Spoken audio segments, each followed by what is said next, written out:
I'm Dr. Kimberly Manning.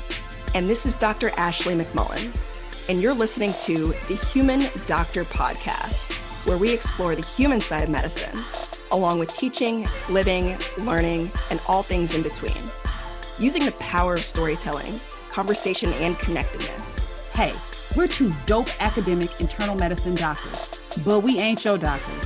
So if you perceive anything we say here as medical advice, no, it ain't that. Also, the things we say, they only reflect our brilliant Black woman magic mind and not our employers. You could have been anywhere, y'all, but you chose to be here with us, and we appreciate you. Let's go. Here we go. Last episode of the season. Oh, it is? Oh, I am so glad that you be keeping track, honey. Yes, that is part of my role as executive producer. Executive producer extraordinaire. Well, thank you. How are you today on a scale of 1 to 5? I think that I am a grateful 4.7. Oh, a grateful 4.7. Mm-hmm. Tell me more. Yeah. So it is Monday. I just spent the last weekend down in Southern California, near LA, with some of my former co-residents in our primary care cohort. It was a quick trip, but just like, I don't know, I think I'm still kind of riding a little bit of the awe of that interaction. I mean, we get together like with some regularity, but I'm just realizing like, you know, it will have been almost 10 years since we all met each other, those first days of residency. And there's still so much love and respect and fun there. And I don't know, I'm just really grateful for, you know, adult friendships and, you know, being able to have colleagues that I just love and respect so much and, you know, am willing to go spend a weekend with. So that part that you are actually willing to and desire to go get on planes, trains, and automobiles to go see. Yep. I am an invigorated, exhausted, and slightly overstretched 5. Oh, okay. Yeah, I did a lot of stuff this weekend. First and foremost, on Thursday night, I flew to Philadelphia, where once I arrived there, I was able to spend some time with a very dear friend who's like family and who's like a peer mentor to me, Angela Bostic. Shout out to Angela, who works at Wharton and is a badass in the C-suite there, but who's really my friend and who's awesome. And yeah, she's an adult friendship that was like a new friend in like the last 5 or 6 years that like I just can't imagine what I did to deserve her in my life. She's awesome. But I was there for the Focus Women in Medicine conference that Penn does. Focus is a women's organization, a women in medicine organization that University of Pennsylvania School of Medicine has had for now 30 years. They celebrated their 30th year, and I was one of the 2 keynote speakers. And it was a really just great experience. I love Philly, and pretty much I told them like I was very honored to be invited, but y'all had me at Philly. I love Philly. I don't know. I just love Philly. So that was awesome. And I told them when I agreed to go, I was like, look, I will come if and only if I will be able to fly back home in time to make my son's football game because he's a senior in high school and that is my priority. And they made that thing happen. So I gave my talk, hugged a few people, kissed a couple babies, and went straight to the airport. Got in my car and went straight to my son's game, where he promptly made 2 touchdowns and had over 200 yards. Let's go. So that was awesome. Then on Saturday, I had a bucket list item where I went to see the one, the only Stevie Wonder in concert. Wow. It was fabulous. It was completely every single thing you could possibly imagine. Not only that, one of my close friends was the one who afforded me the tickets. She gave me the tickets because she knew how much I love Stevie Wonder. And it was in a suite. And it was just me and Harry went and it was awesome. And he played every one of the songs that I love. Okay, not every one of them because he has so many songs I love. But like he played Overjoyed, which I cried from the first note to the very end of it because it was like my song of longing Mm, when I was single and waiting to see if somebody special would come into my life. So that was awesome. And then, as if that is like you would think that's enough, right? No. mhm. A whole bunch of my cousins were in town for what we call Cousin Palooza. Saw all my cousins on Saturday before the concert, then had brunch with all of them on Sunday. Then on Sunday night, I went to see Usher in concert. What? Girl, Girl. not playing with y'all. You would have thought that I was 30 years old. Now, I would like to tell you, though, that by the time the Usher concert came along, I was completely on E. I was so tired. And at one point, my lids got a little bit heavy at one point in the concert. And me and Harry laughed so hard, like, because we were both kind of sleepy. Who gets drowsy while Usher is saying, take that, rewind it back? Right? Be drowsy. Especially Usher in Atlanta and both of y'all sitting there fighting for your lives, trying to stay awake. but but it was good. It was really good. And they had some like surprise performances. A real big surprise was Kirk Franklin came out Oh, wow. and turned all like he turned up so hard. We were like, we didn't see that coming. We didn't see like a burst of gospel music coming. But he was like, hey, it's Sunday. We're gonna add in some gospel. But it was a very full weekend. And if you knew how many things that I have to do, if you knew how many things I have to do that I did not do this weekend because I was out here in these streets. So, to anybody that is waiting for something from me, you're gonna get it. I promise. I promise you, you're gonna get it. But you ain't gonna get it today. Yeah.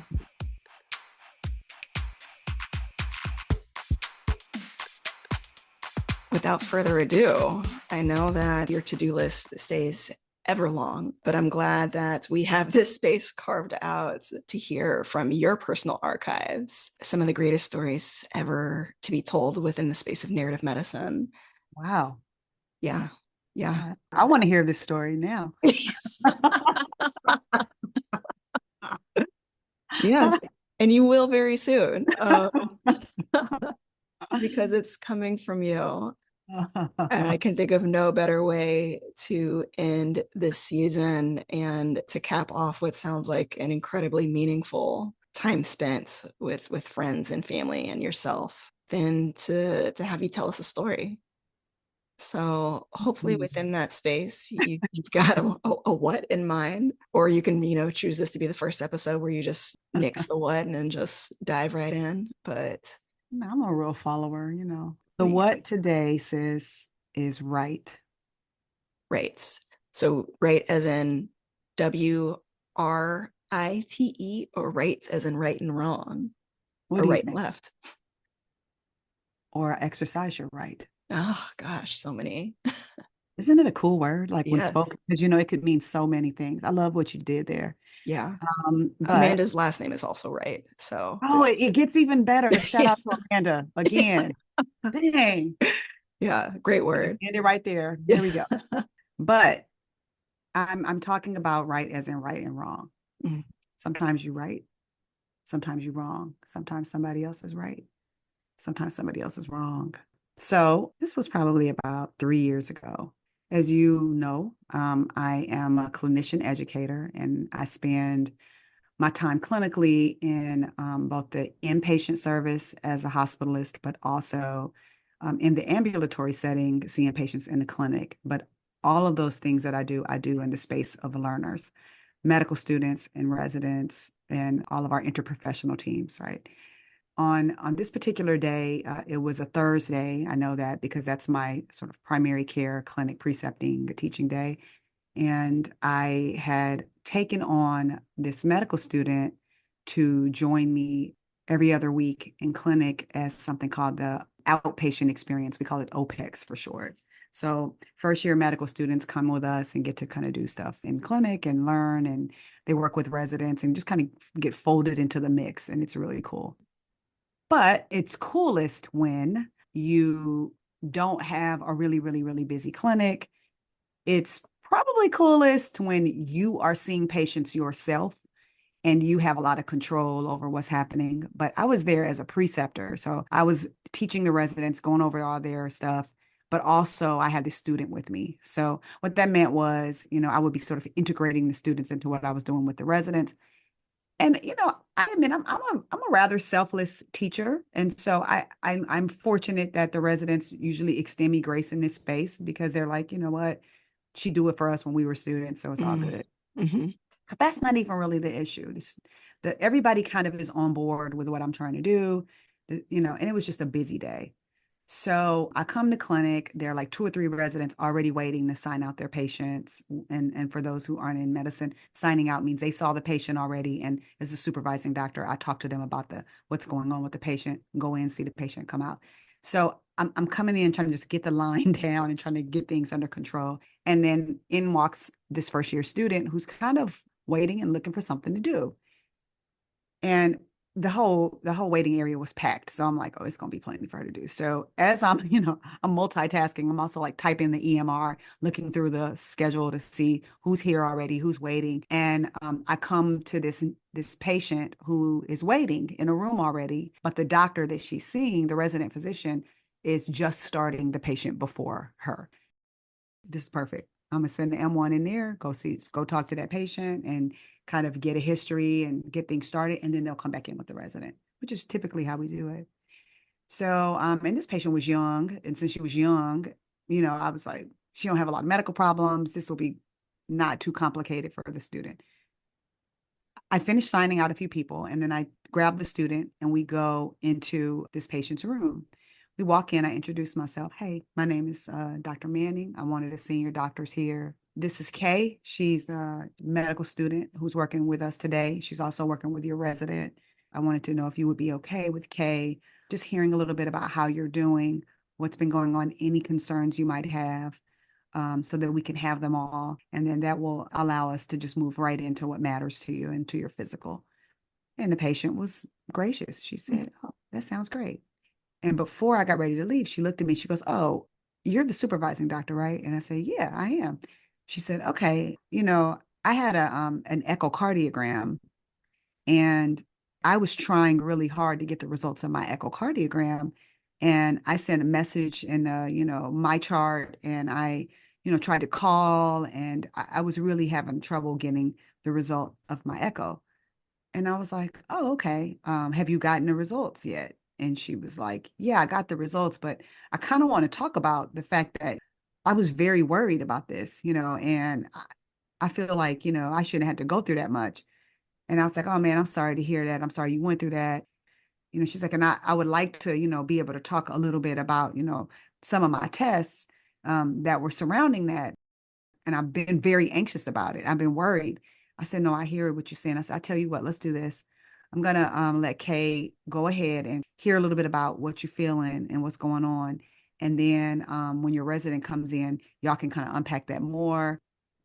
Okay, but like they told me my echo looked fine, but I don't know what that means. I know it's a lot of stuff to it. And when I looked through it on my chart, like I was trying to understand what it said.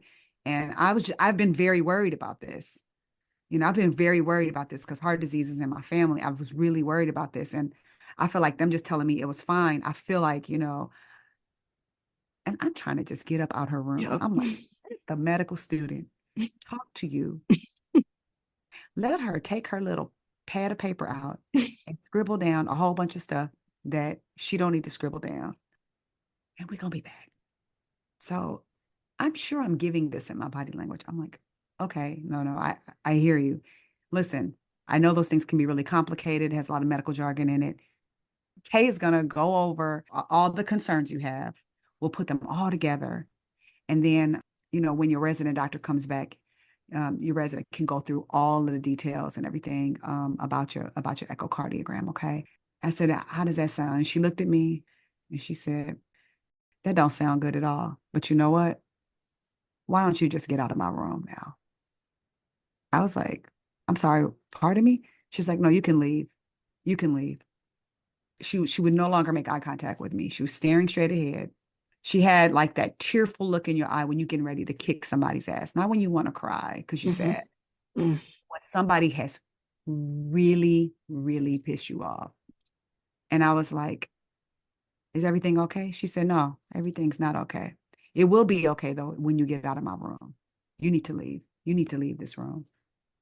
And I said, I, I'm sorry if I said something to offend you. She looked at me. She said, you didn't say anything to offend me. You dismissed me.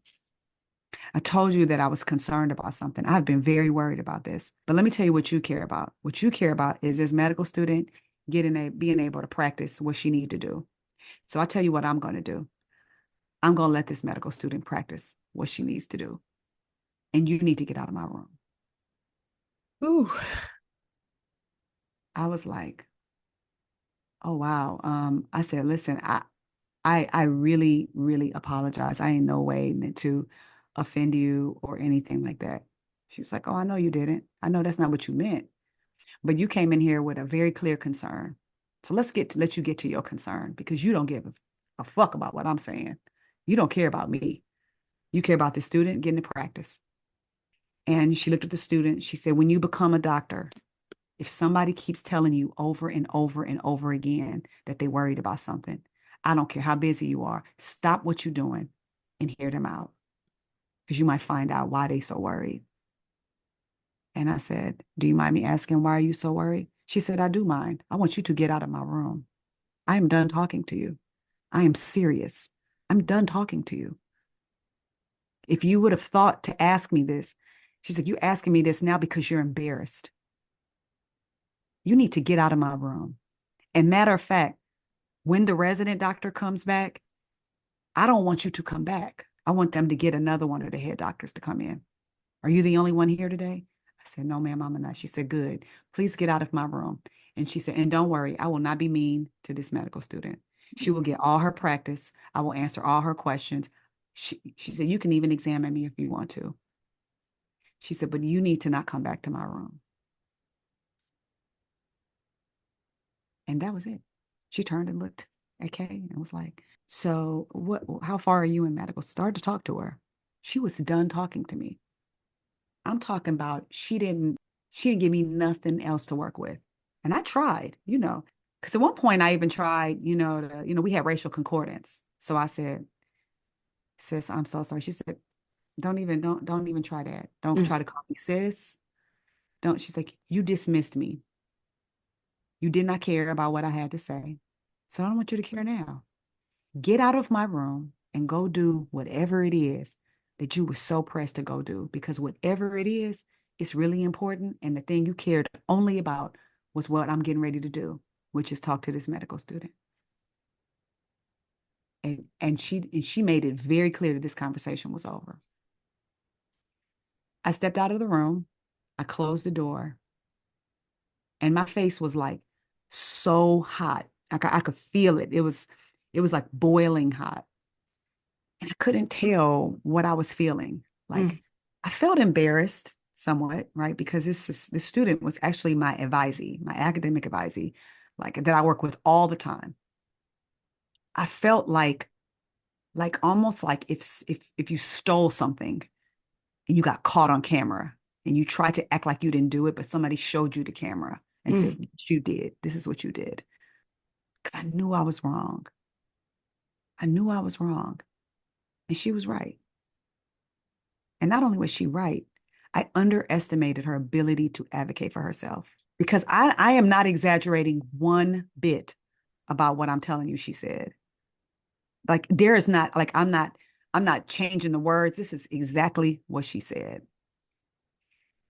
And when the encounter like went to the point where the resident came in and the other doctor came in to, supervise, who was one of our former chief residents, who's junior to me, they all came to me and they started to be like, Dr. Manning, we are so sorry that happened. Like I don't know what was going on with her today. And, and that lady, she's kind of a little confrontational. And at that moment, I made up my mind to, stand on business and respect her and not let this get worse. Mm. Looked at them. I said, you know what? Nope.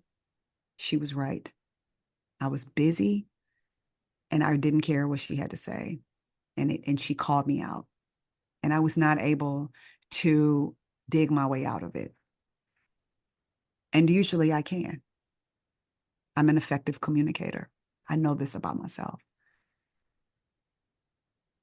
But she was tired and she was worried. And Mhm. she was like, you know what? I don't care who you are. And I don't care if you're a Black woman. And the student was not Black. She was like, get out. Now I could tell you that then I saw her in the hallway, which I did. And then I walked over to her and I said, thank you for standing up for yourself. And you know, I learned something from you. I wish I could tell you that's what happened, but that is not what happened. What happened when I saw her is that she looked at me and she turned back to the counter and checked out. There was no kumbaya moment. There was no hug, no sis, no this, no that, no, hey, I'm sorry, no, whatever. What I was left with was this uncomfortable feeling and this truth that I wronged a patient, plain and simple. And I told my student that, I told the resident that, and I told the junior faculty member that. I said, I effed that up and I learned something. And there's no pretty workaround that I can give you. But please, what we are not going to do is assign any quality to her Yep. that makes this her fault. The only thing we can assign to her is that she is eloquent, she is badass, and she is not one to be messed with. And she was worried. And she taught me a lot that day. I was a full professor of medicine. That was what my signature said on the day it happened. I should check my pulse right now because that whole story, I was just like,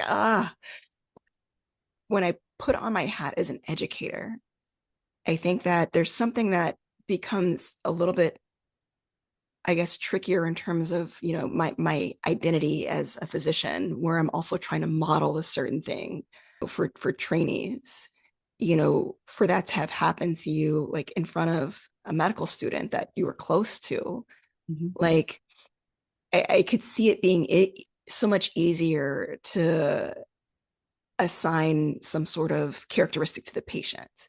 That's what we do all the time. And I think that in part is how we abuse the power of narrative. Yeah. Like we are the ones who get to tell the story, to get to write the Mhm. stuff in the chart, to get to label a patient as this or that. Yep. We're very quick to assign a certain narrative to certain individuals, and I'll say particularly Black women who advocate for themselves versus certain others in non-safety net hospitals who demand certain things or request certain things. Somehow advocacy becomes being difficult or Mhm. confrontational.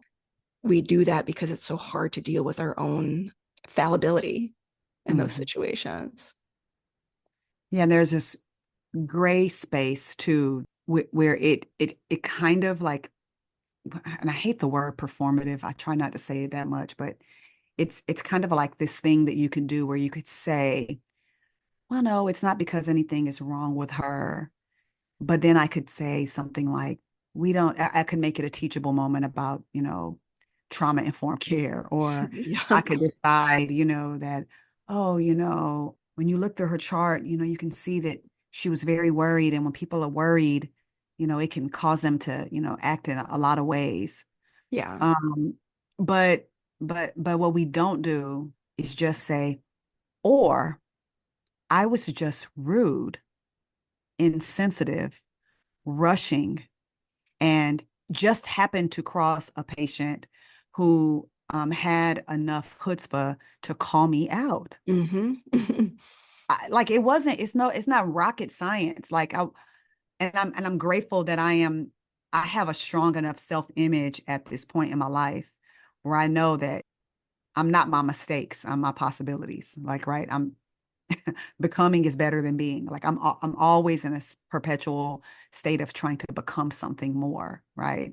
And so since I know that about myself, what she said to me, it doesn't define me as bad. It was a point in time and a teachable moment, but ultimately it became a bigger, better teachable moment for all of us, for me, for the resident, for the junior faculty, and for my advisee, Hmm. um, that we gonna mess up, and we honor patients by like acknowledging that they can be right. Yeah. They can be all the way completely right. Period. And we don't need them to absolve us. No, no, we would like them to. Yeah. We would like them to, but they can be right. Period. It's very rare that a patient is right. Period. How long after that experience did it take for you to feel like where you could like turn around and like talk about it? Were you able to kind of process that like pretty soon afterwards? I think the answer is yeah, it was fast because I talked about it with them right there that day. Because everybody kept trying to say things to make me feel better. It's Mm. funny, one of the first things I did when I came out of the room and I was feeling so bad is I took my phone out and I took a picture of myself Wow. because I wanted to remember actually the moment. I wanted to remember it. I wanted to remember exactly how I felt in that moment. And I think like a while later, with some things de-identified, I wrote about it on social media and I posted the picture. And I think that because especially somebody like me, when I tell you that, oh yeah, I was a keynote speaker at the University of Pennsylvania and blah blah blah, whatever, like it can sound like I ain't out here like sticking my foot in my mouth. And like I always walk in the right direction and I never walk in the wrong direction. And that if I write a paper and I send it to a journal, they accept it on site. Like, no, I'm getting stuff rejected. I'm saying the wrong thing. And yeah, like less than a few years ago, I got kicked out of a patient's room because I was insensitive and I was a jerk. And the patient had enough guts to tell me she was right, period. Period. Yeah. I've talked on the podcast before about a patient who called me out, in a big way. Yeah. And I was not ready to talk about that for a long time, particularly because I was struggling with how to separate the guilt of that behavior versus my identity as a competent, empathic, and, caring physician. Right. I think in some ways I still struggle with the need to have that affirmed versus knowing it. Yeah. But like, the thing is, I think somewhere deep down, we know what's true about us Mhm. and what's absolutely untrue about us. Now, there's a lot of things that kind of linger in the middle and you're not 100% sure. But, in your most quiet moments, you know what's true about you. If somebody was like, Kimberly Manning be procrastinating on stuff, like she really procrastinates on things. Like once you get it, it's going to be a good work product. But my goodness, you are going to be like having palpitations waiting to get what you're supposed to get from her. I can't even be upset about that because I know that's true. That's a true statement. If somebody gets upset with me, like let's say if that lady and all that she said, I don't care about patients at Grady Hospital. That's not a punch you can land on my face because Mm. I know that's not true. Now, what I did not care about her concern in that moment, and I should have, but that doesn't become like a global declaration about how I feel about patients. Yeah. Like you can't call me dumb, you can't call me lazy, you can't, there's a lot of things you could say it if you want, but I'm not going to believe it because I Yeah. have enough evidence in my 54 years of life to be able to be like that. Now, that right there ain't true. Yeah. A student saying like, you don't care about students. I'm like, yeah, that's not true. Mhm. That's not true. Do I fall short? Yep. Do I make some mistakes? Yeah. So I think it's probably a good exercise, and it's an exercise I do regularly to sort out what I know to be true about me. Mhm. And we tend to do that often as well towards other folks in our lives, to just kind of give these broad generalizations of who people are and what they're capable of. Yeah, and we do it to patients, Yeah. right? Because if you say that this lady is a little, I think the word somebody used was she's kind of spunky. She can be kind of like Mm-hmm. she gets in your face, so Mm-hmm. it can seem a little contentious. All of that is kind of nice nasty to me. Yeah. You know, she could have been Michelle Obama had gone to Princeton and gone to Harvard Law, and everybody in America is paying money to see her sit on a stage and talk. And if she said all of that, I mean, it doesn't matter if she isn't all of that, right? Like, no matter who she is, I was wrong. Hmm. She was right. Period. We don't even need to like try to come up with some narrative about her being spunky and a little bit contentious. Right. And that's why she said the things that she said, as opposed Yeah, to, that's why she said. yeah. Or could it just be that she's just smart as hell? Hmm. And maybe there is an interesting backstory to her. Maybe she's the oldest of 8 sisters and she don't take no shit from nobody. Maybe she grew up somewhere where she had to stand up for herself. Hmm. Maybe she was on debate team. I don't know what she was, but what I do know she was a self-advocate. And she was not somebody that was feeling Kimberly Manning, aka the senior doctor. She cared nothing about my MACP, no keynote. She cared nothing about that. She wanted me to get up out of her room, Hmm. Yeah. which is what I did. And when you're wrong, sometimes you need to sit with that Yeah. because Yep. I kept trying to toss it back to her, right? Hmm. And she didn't want it. She offered all the closure. She was just like, I'm done talking to you. Yeah. Goodbye. And I think also, there's also a tendency to, you know, outsource all of the responsibility onto our systems, which, in some ways it's true. We behave in ways that decenter patients and their needs because we always have a million and one things to do within a short period of time. But that in and of itself cannot be the singularly most important thing, especially at a time like that where a patient is trying to make it clear to you there's something that she needs that she's not getting. Yes. And what she needed, I could have given her. Mm-hmm. And I think what was probably the most uncomfortable about the things that she said was how surgical she was with her feedback. Because I won't say they were insults. It was just an observation. She said, the only thing you cared about was, and told me, you dismissed me. It was all very specific. It wasn't just like, I don't like you or, I ain't feeling you, or it was very specific. And then asked me to leave. And then even went so far as to say, don't come back. Don't come back. It ain't nothing else to talk about. You said what you said, you did what you did. I see where you're at. And now you're just embarrassed. For her to point out that I was embarrassed, I was like, if you embarrassed and somebody say you just embarrassed, that's really embarrassing. Yeah. But Ooh. I deeply respect her for that. And she taught me something that day that, you know, I almost think that even if I didn't have the time, I could have told her that. Yeah. I could have told her that I see this as very, very important to you. And tell me this, would it be possible for us to wait a little bit, or I see how long you've been waiting. Do you want me to stop and have us talk about this right now? Maybe I could have said that. But Hmm. really, she had told me 500 different ways that that's what she needed. Hmm. And the EMR was right there. Yeah. I just looked at it and been like, oh, okay. So when he said he was fine, it would Yeah. have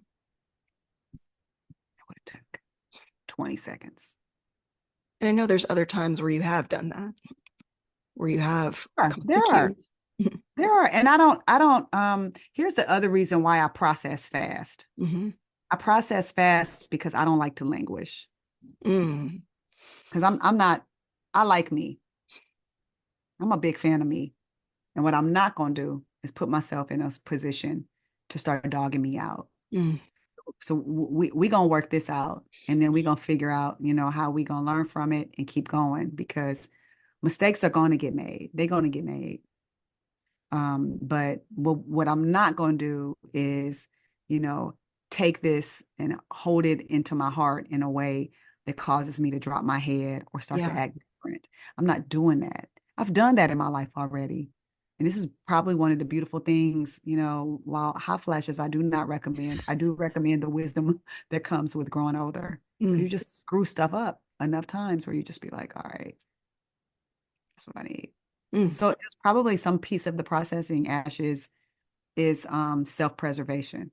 I must be able to continue to do my job and do it well and feel like I deserve to be the one serving as a role model to residents and medical students. And I can't do that unless I check in with me and make sure I like sort some things out and keep it moving. Yeah. So Yeah. that's I'm here for that. yeah, girl. That's that grown woman stuff. Yes. Yeah. Yeah. I'm gonna get there. Uh, well, I Mm. think I think you're a lot further along than I was at your age. That's for damn sure. Minus, some critical lack of knowledge around certain songs and artists. But Oh yeah, yeah. We working on that though. You mean, you hang out with a 50-something-year-old woman every week. I personally think that like most people your age, they can't say that. yeah, no, I do. I am quite proud of my multi-generational friendships. There you go.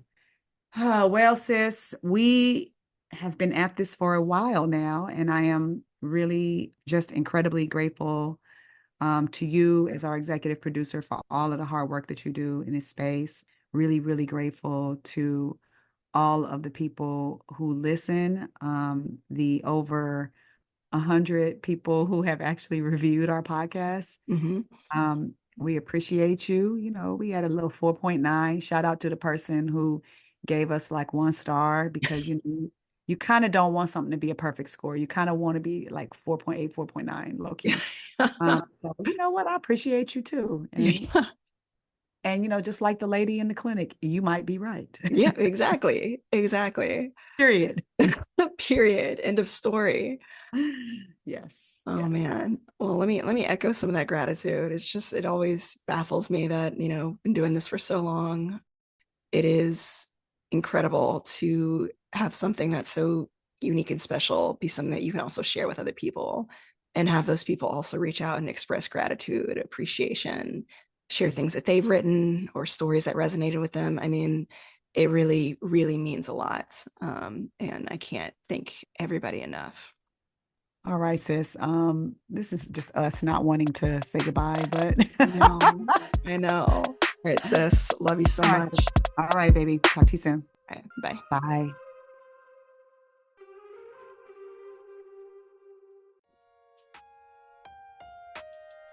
That wraps up this week's episode of the Human Doctor Podcast. Special thanks to our favorite brother gastroenterologist, Dr. Chuma Obiname, for the beats. Shout out to the Dr. Ashley McMullen for editing and production.